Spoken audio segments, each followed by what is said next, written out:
Income generate کر پاتے ہیں یا کچھ کمائی کر پاتے ہیں. اب وہ جو کمائی ہوتی ہے اس کو کرنے کے لیے اتنی ساری مشقتیں کرتے ہیں، پوری اتنے سارے سال اور اپنے پیسے.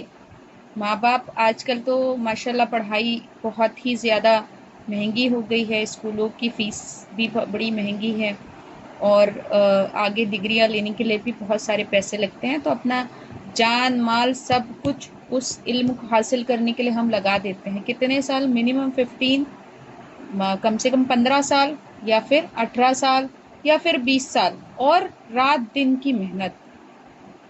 مگر کیا آپ نے یہ سوچا ہے کہ یہ پڑھائی کرنے کے بعد، اس پڑھائی کے بعد اگر یہ زندگی نہیں رہی تو پھر کیا؟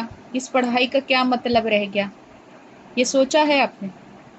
1 منٹ دے دیجیے اپنے آپ کو، پاز لے لیجیے اپنی زندگی میں، اور اس 1 منٹ میں یہ سوچئے کہ اتنی محنت کرنے کے بعد، وہ ہم نے بھی کی ہے، ہمارے بچوں سے بھی کروا رہے ہیں ماشاءاللہ، اور اتنی محنت کرنے کے بعد کسی کو یہ نہیں پتا ہے کہ زندگی کتنی ہے. تو یہی معاملہ ہو گیا کہ سامان 100 برس کا اور پل کی خبر نہیں.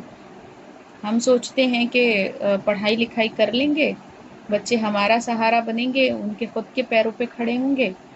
مگر اگر ایسا ہو گیا کہ وہ زندگی پڑھائی کے 1-2 سالوں کے بعد ختم ہو گئی، یا 5-6 سالوں کے بعد ختم ہو گئی، تو اس پڑھائی کا اتنی محنت کا فائدہ تو یہیں رہ گیا، اسی دنیا میں رہ گیا.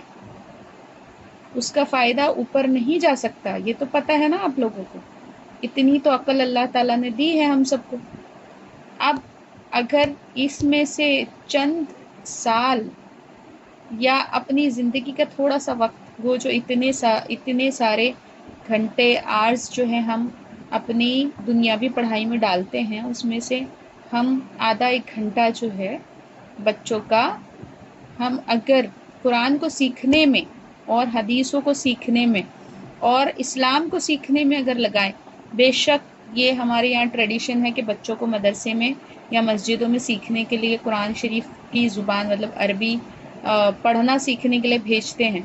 لیکن کیا ہم کو ایسے نظام کی ضرورت نہیں ہے کہ ایسا بھی نظام ہو جہاں قرآن شریف کا ٹرانسلیشن سکھایا جا سکے، جہاں قرآن شریف کے ٹرانسلیشن کے ساتھ ساتھ حدیثیں بھی سکھائی جا سکے، جہاں جو دین کو ہم فالو کر رہے ہیں